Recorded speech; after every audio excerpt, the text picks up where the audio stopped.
I will first request Professor Sudhanshu Gati, Executive Director, Regional Centre for Biotechnology, to provide the welcome address. Thank you.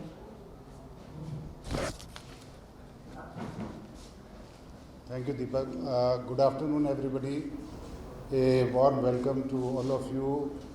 Very warm welcome, sir.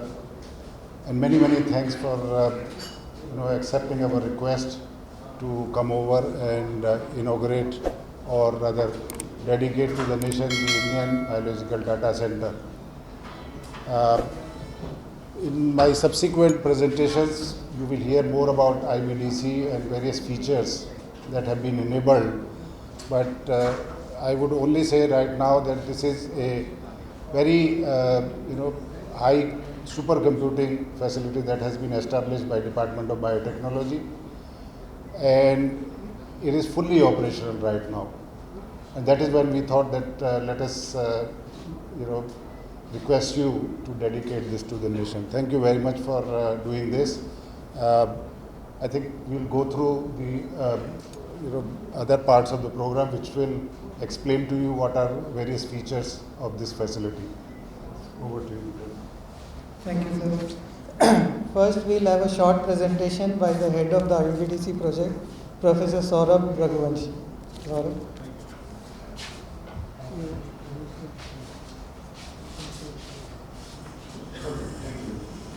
Very good afternoon to all of you, and I would like to personally thank you, sir, for taking out this time. This is something that we have been looking for a couple of years now. And the Indian Biological Data Center, I would start with actually giving you a basic idea why we are developing this thing. As everybody knows that India is actually housing a lot of biodiversity as well as a very varied ethnic population. And what has changed over the years is that instead of just sequencing or generating data on model systems, the entire biodiversity is now getting characterized. So the point over now comes here is that if we want to generate knowledge from this data, we have to have a very organized data setups where the data is available, and that probably the first thing for the fair principles. Secondly, what is also very important that now this biodiversity data and ethnic population data is now going to populate, and it will be exploited for its scientific as well as commercial benefits. So there has to be a mechanism where the DSI, that's the digital sequence information, and the access benefit sharing that is happening because of that DSI, that needs to be generated. And we need a very good mechanism where we can actually transfer the benefits generating from the DSI to the actual population who is holding this information, something like aggregated information. So this data center then has this basic mandate that it is supposed to archive all license data of all different type of license data that is being generated throughout India, curated and dissipated to different researchers, not just in India but across the globe also, and to train people in handling the data sets so that knowledge generation can happen. Explaining about the setup, the main IBDC center is developed over here that we just visited, and as a disaster recovery site, the data is linked to in real time to the data center at Bhubaneshwar. And this is the setup that we have just looked up. It is housed in 2 stories in the office building, and this is the HPC that we have taken a look at. Just explaining the capacity, the total data storage capacity is about 4 petabytes, and the compute capacity, if you combine the GPU and the CPU machines, would come out to be about 900 teraflops. So it is a very high-end capacity where we can generate a lot of analytics and data analysis for the data center as well as users across India. One very important thing about this data center, the basic concept is that this data center needs to have a very good collaborative efforts throughout India, and we have defined several different levels of collaboration levels where we can interface to different laboratories or even laboratories which are abroad or international repositories. So that is something that has come up as probably one of the first steps for the data center. This is the website for the data center. We developed special dashboards for InstaCog and Genome India that will be discussed later. And one of the first services that we have started is the data deposition of nucleotide sequence data. We have developed two data portals. One is known as the INDA, that's the Indian Nucleotide Data Archive, and then another is the Indian Nucleotide Data Archive Control Access. INDA is a data center which is actively sharing the data to international repositories in real time, whereas IBDC is a data repository where the servers do not share any data with international repositories, and any sensitive data that is being generated in India can be hosted over here. The status so far, we have in combined, we have actually accumulated more than 2 lakh sequences, and we have a variety of sequences from viral genomes to human genome. We have also got the first Dracula genome submitted to our database as a complete Dracula genome sequence, and several sequences from different varieties of citrus are also getting submitted. So it is getting a holistic kind of a response throughout India from different labs, and being a very good support, giving a very good support to all of these labs. So with this, I'll take a break, and I'll thank you for your time. Thank you.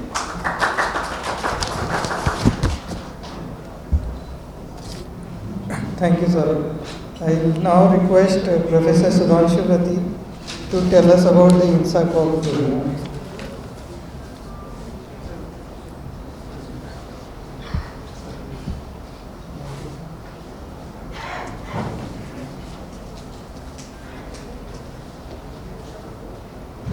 So, I briefly told you about INSACOG on site, but we have a small presentation to for the benefit of press to see what all is being done at IBDC with respect to INSACOG.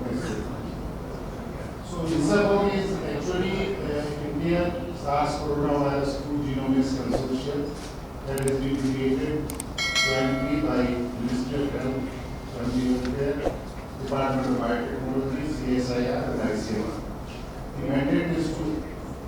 mandate is to study SARS coronavirus variants from Indian patients and use this information to correlate with the clinical and epidemiological data for advanced preparedness of public health interventions. Currently, the consortium has 415 sentinel sites across the country from where we are collecting data, and there are 57 Indian genome sequencing laboratories that are contributing the sequencing data to the consortium. Besides collecting data within the country, INSACOG is also ready to work with our neighboring countries. We are working with the Minister of External Affairs. We want us to take the INSACOG knowledge and dissipate this knowledge and train people from our neighboring countries. And we have submitted a proposal to them, and they will be coming back to us. So far, more than 2.6 lakh coronavirus genome sequences have been done by INSACOG, and majority of these sequences, actually almost 2.5 lakh sequences, are available on IBDC website. So IBDC provides several services to INSACOG in terms of data submission, data sharing, and real-time data analysis. Next, please.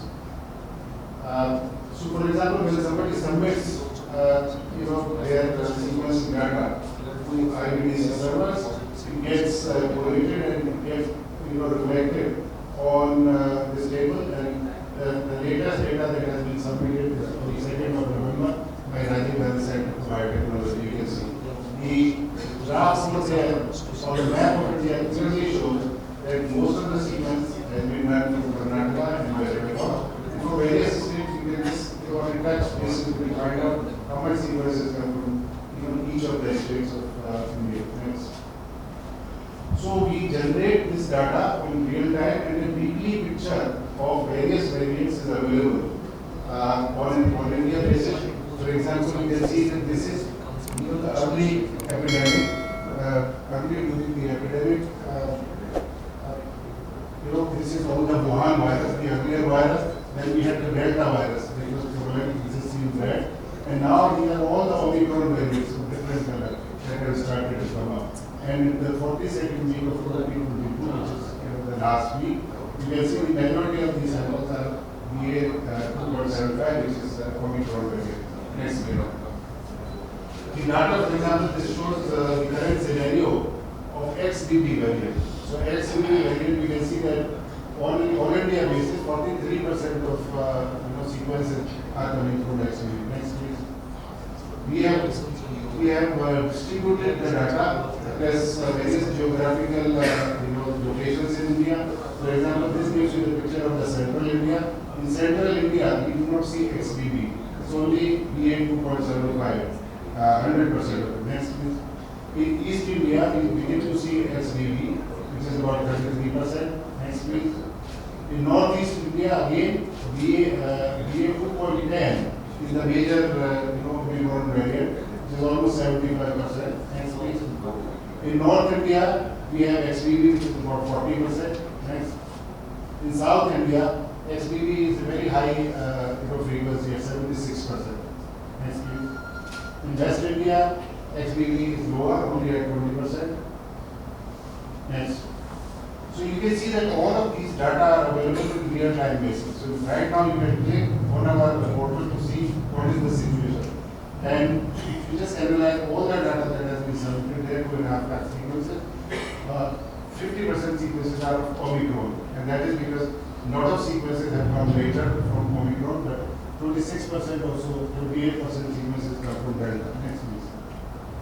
The INSACO is also starting National Wastewater Surveillance System for predicting COVID-19. That is based on the scientific finding that virus replicates and is excreted into the stool samples.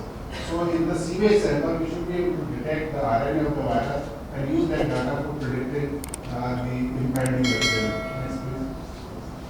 A hospital network has also been created where patients are being monitored for the various variants that they are coming down with, their clinical picture and severity, etc., are also being recorded. Next, please. So if you look at this hospital data in a summary, I can tell you we have data from more than 4,500 patients. 80% were symptomatic patients, and about 82% of them were fully vaccinated. They had received both the doses of the vaccine. So yes, we still have cases where people who have been fully vaccinated, they are coming down with the disease. To look at what makes these people more prone to coronavirus infection, we have analyzed data also based on their clinical condition.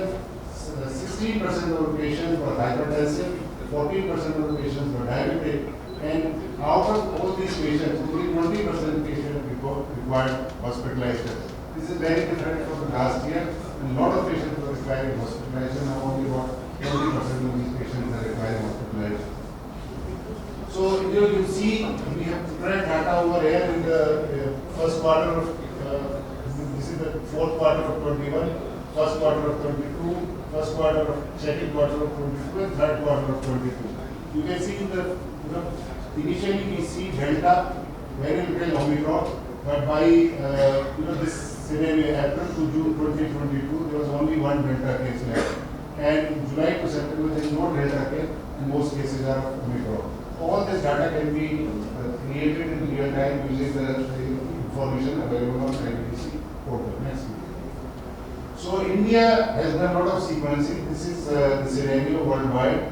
The highest number of sequences have been submitted from North America, then from the United Kingdom, and we are third largest in terms of number of sequences that we have submitted. India has submitted over 3 lakh sequences.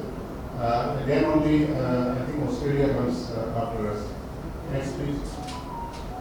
So, as I said, that we are hoping to extend INSACOG expertise to our neighboring countries. Ministry of External Affairs, we are working with them, and we have submitted a proposal based on their request.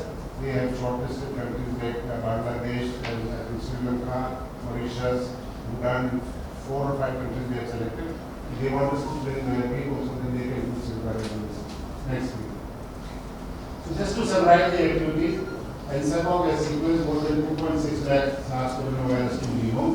A pan-India hospital network has been created to study the emergence of variants along with the changing clinical picture.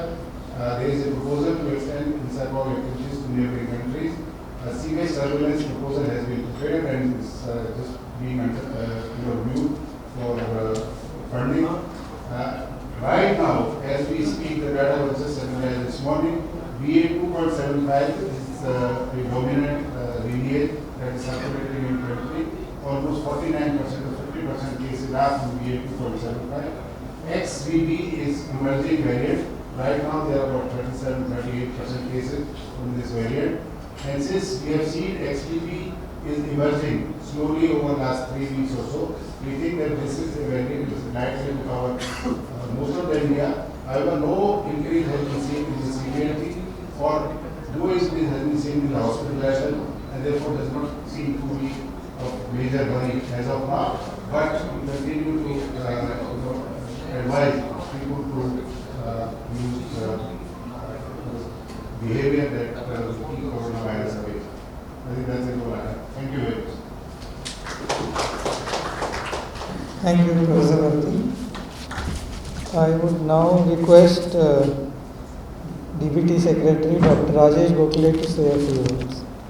Thank you. Use this mic or Honorable Minister for Science and Technology and Earth Sciences, Dr. Jitendra Singh ji, Director of RCB, Dr. Sudhanshu Rati, Director of THSTI, Director of various DBT institutions, various PIs of this important IBDC project that has been commissioned here for several years now, DBT officials, media persons and NIC team actually who has also been partnered in doing this activity. Thank you very much for all joining us here. This is a momentous occasion and a matter of pride for Department of Biotechnology that we dedicate that Honorable Minister's presence, we dedicate this IBDC Centre to the nation. Just few years back, in fact, Honorable Minister had launched this actually along with the DBT officials, and despite the COVID problems and challenges, we were able to set this up completely. And you can see this is one of the best center now in terms of supercomputing HPC facilities or also in its ability to store data actually. As you would all realize that the future of the world is going to be an era of data actually. And this data is going to determine your existence, is going to determine your future, is going to determine your success, is also going to determine your aspirations of what you can do. And what we have been able to try and do here is something what our Honorable Prime Minister and Honorable Minister constantly talks about is about Atmanirbhar Bharat actually. The data of our country should rest in our country and not just be deposited in only international data sites, which is what we have been doing for all these years actually. In fact, just a very quick look of it, I would, if you see, in last 1 year, the amount of data that has been deposited in outside servers is in fact higher than what we have got in last 1 year's time. So we still continue to suffer from the fact that our own countrymen who carries out this wonderful research and carries out these activities do not submit all the data to the places that have been developed by us. And in fact, Department of Biotechnology is going to make it mandatory that all its programs, every activity that is done there should be submitted over here as part of repository that can be used, analyzed and interpreted by every single researcher in this country and also abroad actually. So I think this is a tremendously empowering and Atmanirbhar Bharat program that IBDC has been able to set it up. What is also very important to see is how INSACOG related activities have integrated all of us actually. And Honorable Minister have taken this task on himself. Actually, he keeps bringing all the science and technology players and always keeps telling us, please work together, integrate the activities, put pieces together so that you can do bigger. What we've been able to do, sir, not only just the Science and Technology Ministry, but Health and Welfare Ministry has also realized the importance of coming together. And in fact, ICMR has joined and several private partners, in fact, have also uploading their data on this website. So it's an integration, what you have been trying to tell us, and thank you very much for guiding us in this kind of mechanism. I can just tell you this is just the beginning of how the data is going to come and how this is going to make an impact to the science and sciences of biological sciences of this country. As you see, the more and more technologies and other activities are developing, the biological revolution that is going to drive really healthcare sector is going to be immense.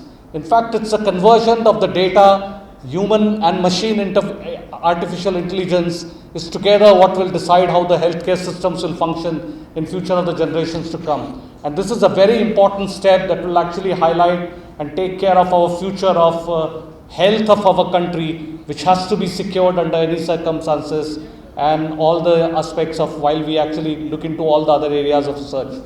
The other important thing that what we are doing is that the human genome data, the human genome bio repository data is also being deposited here. And I've been told that the supercomputing facility is such a good one that in fact in couple of hours of time you can in fact assemble the whole fragments of the genome such that you can get the data embedded there in about 1 hour's time, which is quite spectacular, because that's the speed with which machines are able to assemble the data and able to carry forward these activities. We are also very soon going to start genome sequencing a very large number of mycobacterium tuberculosis sequences. In fact, Department of Biotechnology, along with again in a consortia mode with various institutions, Health Ministry, is going to do about 25,000 genome sequences in about a year.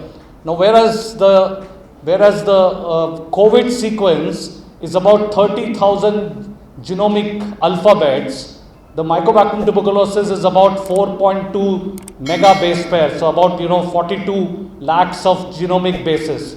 And humans is 3 into 10 power 8 billion bases. So you can see as the data continues to amplify and grow in time, it's going to be extremely important that we store them carefully, such that we are able to analyze it, we are able to carefully manage it and use our resources to the maximum of the people's benefit as we continue to endeavor this, sir. I would again thank you, sir, for coming here and giving us this opportunity to showcase what you have been guiding us, and we have actually trying our best to do in whatever way India can move ahead. And I think I congratulate each and every PI and all the people who are associated with it.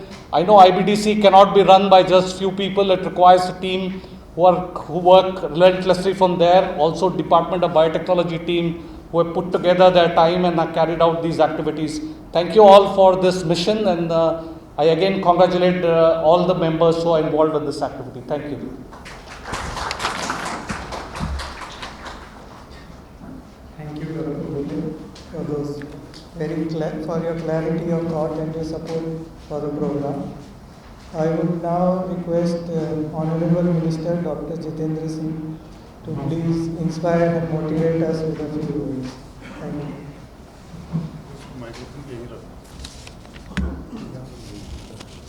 I don't know whether it works.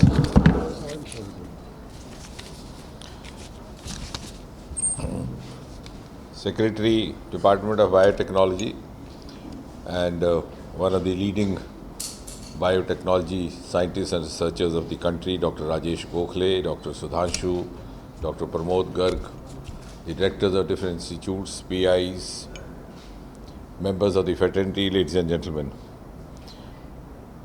Carrying forward from what Rajesh was saying, I think at the outset I must congratulate all of you.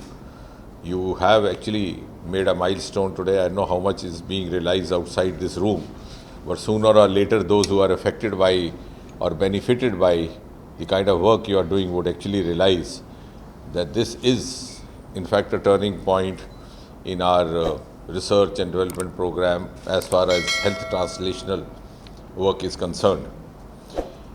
And therefore, we are privileged, all of us, to be dedicating to the nation today the first of its kind India Biological Data Centre, or may I say the first of its kind repository of life science data.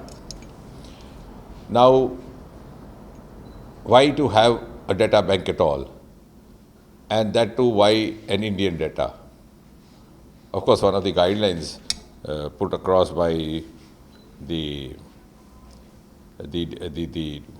BIOTECH-PRIDE makes it mandatory for you to have a database like this when you are conducting a public funded research.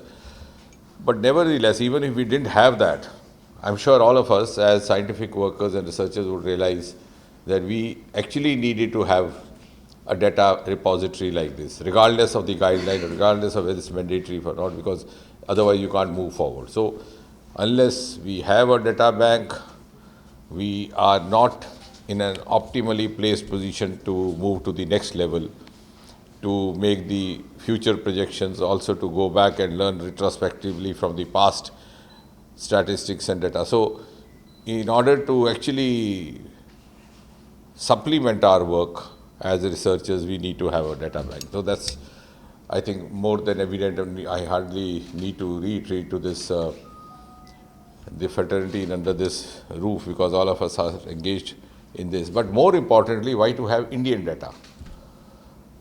And I think that is something I had been going around talking about even when I was not a part of the government, that unfortunately we don't have enough of Indian data. So many of our scholars and researchers, thesis writers, had no choice but to depend on the data sources which were not indigenously or totally Indian. And that would sometimes interfere with the inferences.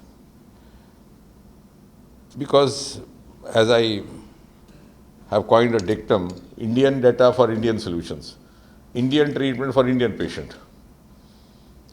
And that's exactly what I used to say when I was in the medical school as well. Because what happens is that we often don't realize, and unfortunately we sometimes don't find it important also to share with our students, scholars, and particularly when we are dealing with a subject like this, which is also having a lot of clinical and health related bearing, the Indian phenotype itself is different. So you can't just have optimum results with a drug which has been tried on a Westerner individual or a patient. Like, for example, because I've been extensively into my area of work in diabetes, for example, we have a number of studies to show that many of the third generation Indian migrants in UK, you have a Prime Minister now, continue to be more predisposed to these metabolic disorders like type 2 diabetes mellitus, in spite of having acquired the citizenship and being their third generation, fourth generation. Because that Indian phenotype keeps chasing them, the Indian gene. Secondly, when we talk of obesity, for example, that's the other important subject that we are dealing with in the metabolic disorders and also in my department. We try to draw certain kind of cues from what is being put across by the Western authors, without realizing that our obesity is also different from others. I mean, it sounds very funny. The other day I was telling in Symbiosis, therefore, I said, for example, we are not victims of obesity per se, we are victims of central obesity. Otherwise, we are very lean, thin and handsome. Because our culture has bestowed us with so many attributes that we don't look obese. You can have a 10 meter long sari to wrap up everything. You can have a huge kurta. So you are blessed with all that kind of it. But the problem, and otherwise also, we've done actually studies in long back, I think, why I said this in Pune, because about long back, 15 years back or more, we did a study with Yagnik, where we compared, Westerners with the Indian individuals. We also carried on scan and we realized that the Westerners were apparently looking very obese. Even if you travel in the aircraft, you find a Westerner sitting next to you, get squeezed. He's so heavy and fat. But his visceral fat is much lesser than yours. And central obesity per se is a risk factor for most of these diseases that we are dealing with today, regardless of obesity. So it's an independent risk factor, independent of obesity per se, as we talk in the medical jargon. So this is something which is alien to them. And not only that, I don't know whether it's come to your notice, in India, while most of the diseases have a preponderance among the males, the central obesity is one factor which is almost equally prevalent in males and females. I think the statistics is around 62-63%, between 60 and 65%. If the males it is 63, 64, and females it will be over 61%. So males, females equally predisposed. And that is the mother of all disease. The insulin resistance itself contributes to everything else, whether it be the diabetes or the coronary or hypertension, dyslipidemia. And then with the increasing lifespan, we have a set of diseases which Indians didn't experience earlier because we died at the age of 55. We didn't live long enough to have prostatic problems. So this is something new to us. And we very fondly keep saying that we are a young nation, young nation, young nation. The politician also says so, the officer. We are a young nation, of course, because 70% of population is below the age of 40. But what we forget is the half-truth. The 70% is young, but the oldies are not ready to quit the planet. They are also there. So at the time of independence, it was different. Most of the people died before 60. Now his lifespan is going on 65, 70. Maybe in some of the European countries already 80, so it will go on in India also. So we are now dealing with another set of diseases. Most of these prostatic malignancies, etc., which didn't happen, unheard of. So for that, we need to have Indian data. And that's very important. And I'm glad that this INDA-CA remains under controlled access and not shared by any international repository. The other factor is that this consortium was inspired by COVID. So every adversity is accompanied with virtue. So one of the blessings of the COVID is that it led to the formation of consortium. And this area of work also received a boost. But I think sooner than later we'll again have to, since we are not going to close the shop now if COVID goes away. Isn't that so? The institute will carry on, COVID or no COVID. So ultimately we'll have to also look into the diseases which are, for the last 2-3 decades having a kind of a pandemic spectrum. Because and the other part, as you mentioned, and to add to that, the heterogeneity of India. So we already call it a subcontinent. So even Indian data may not be sufficing for entire India. So I think sooner we will also be, this dashboard will also help us in drawing certain inferences, because the disease spectrum itself varies. Like for example, until 1980 or maybe mid-80s, most of the metabolic disorders were more prevalent in the South Indian states, where there is diabetes mellitus, which is coronary artery, whereas up north you had more of these duodenal ulcers, peptic ulcers, etc., etc. Gradually there was a globalization.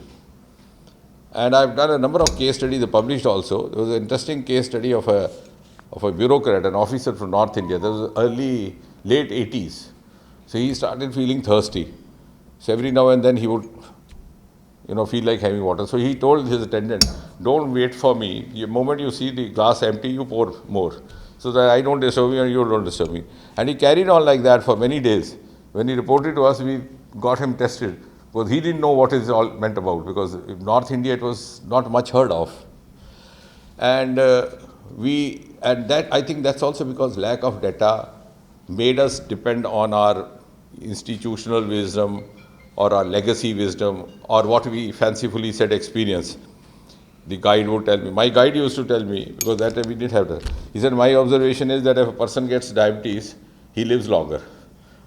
He said, can you publish a paper? I said, sir, people will laugh at me, it will not get published here. But now we know, if you have a tight glycemic control and HbA1c around 6, you might live longer than the other person.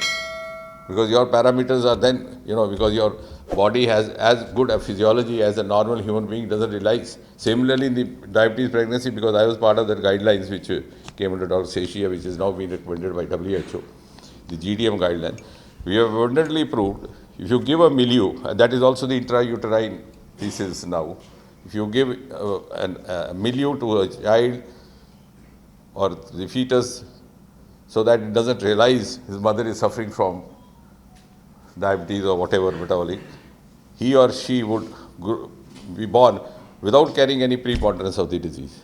So obviously, the mother might have been having a problem, but the child will not be having it. So that's because now we have learned through the data. So that is, I think, the importance of data which the earlier generation did not have. And the heterogeneity, of course, now this disease spectrum not only varies, is gradually now becoming uniform, also more so in the case of metabolic and lifestyle disorders, because we are dealing with life sciences. That's because our eating habits have become more or less uniform. So even in the remote rural areas, you have same tinned food. So they don't grow their organic food in the backyard. So that's why I did a paper in JAPI long back, breakdown in rural-urban divide. So that is actually, it's a larger, this outcome is, as Mark Twain once said, economics too serious to be left to economics, to economists. So this is a larger problem. It's also the outcome of our cultural and our social change which is happening. I'm not so sure whether for the good or the bad. So our data gathering mechanism also keeps changing, and in a country like India. Secondly, now as was being mentioned by Dr. Sudhanshu, that we are providing data to the neighboring countries. I think we could, at some point in time when we are, in that capacity, look beyond that, provide it even to the Westerners. Because they may not be having enough data about many of our tropical problems. So maybe they would be. In fact, even before independence, there was a trend. Many of the Westerner researchers came to India. The entire Kala Azar research, all research of the sexual transmitted disease was done by Western pathologists, Western researchers. They won't find these diseases over there. Tuberculosis, they came to India to do a research. I think the first ever tuberculosis, that textbook came from MS Ahuja. That was the first textbook which came from India. Otherwise, they were coming. In fact, if you go to General Hospital, Madras, you find a plague, Donovan. So they have interns from UK in AIMS. Do they still have promote? अभी तो पहले आया करते थे topic. They used to be posted tropical. So I think they also are looking for a data which is generated from a tropical region. So our region itself has its own identity. And I'm glad that the Honorable Prime Minister is very supportive in this. So many guidelines have been changed, the geospatial guidelines changed, because now the technology. We have this traditional knowledge digital library under CSIR, which is now being made accessible to the other stakeholders also. And integration, of course, as you rightly mentioned, this is integration not only between the institutes, also integration between the medicos and the technocrats and the bio researchers. And I think a lot of awareness also required, but still people do not understand what is biotechnology about. Whether it's biology or technology, whether it's engineering or medical. So they get confused in that, without realizing that most of what is coming in the future is going to be from bioeconomics. And about the diagnostic part of it, as Dr. Sudhanshu mentioned, I think the next level would be also the therapeutic and the preventive part. Because now that we are also into genome programming and other things, so if we have to actually halt some of these problems which are, got identified with the Indian population, or rather the subcontinent, Indian subcontinent population, then we have to look for preventive means. And that prevention would again come from the data emanating from our gene studies. And where to intervene, how much, and because otherwise some of these lifestyle disorders which have a preponderance generation to generation will continue. And also because, since we are part of the government, this will also be a huge service to the nation in the sense that the other problem happening now, I don't know whether your data is started projected, it will start doing very soon. On the one hand, we are confronted with the diseases of the old age because we have started living old. On the other hand, the diseases of the older age are now happening in the younger age. So that's a very, very huge problem. I think these are many of the conferences we keep a separate section, diabetes in young, hypertension in 20s. And earlier on when we didn't have data, I remember we had a patient at AIMS, long back, 25 years. So he was just about 30. He started showing fluctuating blood glucose. So we used to buy, legacy teaching that any young person is type 1 or what you call as insulin dependent. So one of us prescribed him insulin. Every day he would go into hypoglycemia. So he was posted here somewhere, Then one day, 2 or 3 of us, the youngsters, thought we would do some bagavat. So we stopped his insulin, gave him metformin. But we were so guarded that suppose he actually develops ketoacidosis or something like that, then we would be in the zoo. So we told him, in case you have a problem, because mobiles and all were not there, can you reach us? He said, no, I'll manage a jeep. So he said, okay. If you don't have a problem, report to us on the third day. And we found that with metformin, his levels had become normal, which of course is a drug, as all of us know, does not cause any hypoglycemia. It's not even. So there again, because we didn't have data. So now for the preventive part and the therapeutic part also we would need to have, we might evolve as we move on. And the fourth part, last but not the least, is the kind of dissemination of information that has to be done in the public domain, which is not happening in spite of the fact that the entire R&D is emanating from here, which is being utilized by others. So for that, of course, we'll develop a mechanism how much to share. It's not only for the publicity of those of us working over here. I think this also has one or two other connotations. A, that it builds up certain amount of public confidence. Now, wherever you go across the country, you have hundreds of medical institutes. One of the common complaints is we don't have data. At least this will build up their confidence. Yes, we have an institute where they are doing this, and they can also then reach out to us. So this is an awareness for them. And secondly, also that it would attract better faculty and better young scholars to your institute, and they know that this is kind of work that is happening, because many a time I come across people, they talk to me about a technology which they say is happening in Israel. Then I have to tell them, no, it's happening in our backyard. So that's because some of the state-of-art, facility we have today in India, which is not known very widely. So from that point of view also, so that we could actually attract the best talent, and they could also realize their aptitudes, their interests, because many of them are not aware of their own inherent potential, which is not realized till they are exposed to this. And that is why I said we could also have conducted tours of by the college and high school level students, so that they could see what it's all about and then try to actually get used to it. So thank you very much, and I'm sure all of us are part of a very important landmark event today. So congratulations.